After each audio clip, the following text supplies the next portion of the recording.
Dungeons and Dragons, Honor Among Thieves. Yo, check it out. My boy Agent Darvis used to be a harper, but then some red wizard killed his wife while he was on a mission.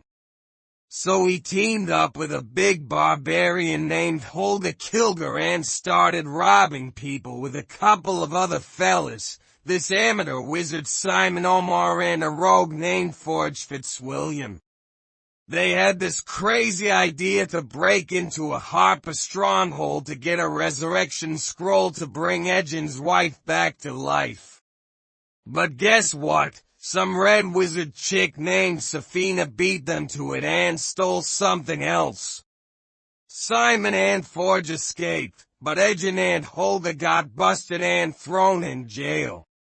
2 years later, they busted out and found out that Forge had been taking care of Edgin's daughter Kira and became the Lord of Neverwinter.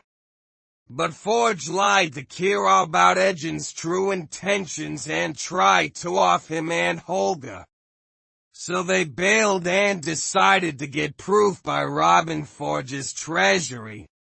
They got Simon to help again and brought in a druid tiefling named Doric who could shapeshift into different animals.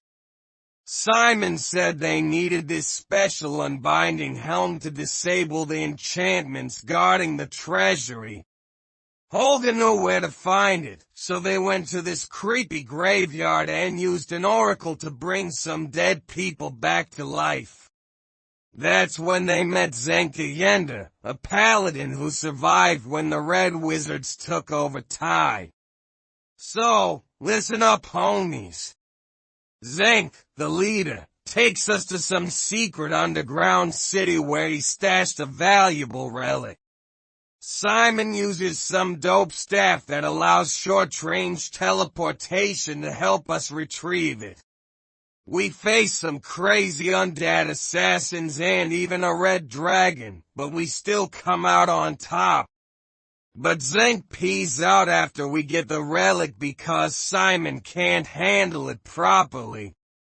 So, Edgin and Holga come up with a new plan to use the staff to teleport inside the vault. Doric uses his shape-shifting skills, and finally, Simon gains control of the helmet. But then, Forge and Safina come in and mess everything up, and we get caught.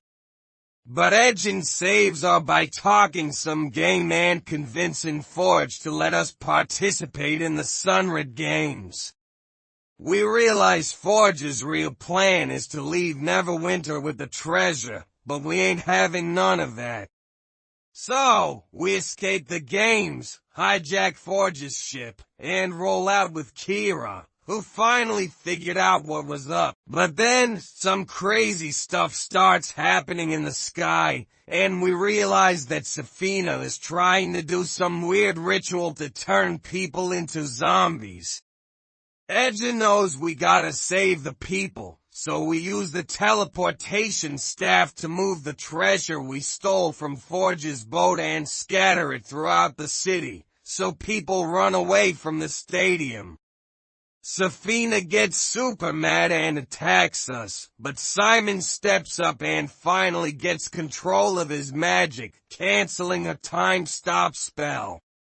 Kira puts an anti-magic bracelet on Safina using an invisible amulet, and Doric transforms into a freaking bear and kills her. Holga dies in the fight, but we use some scroll to bring her back to life. Finally, the old Lord of Neverwinter sees how we save the kingdom and declares us all heroes. Forge gets sent to the Slammer, and we walk away like bosses.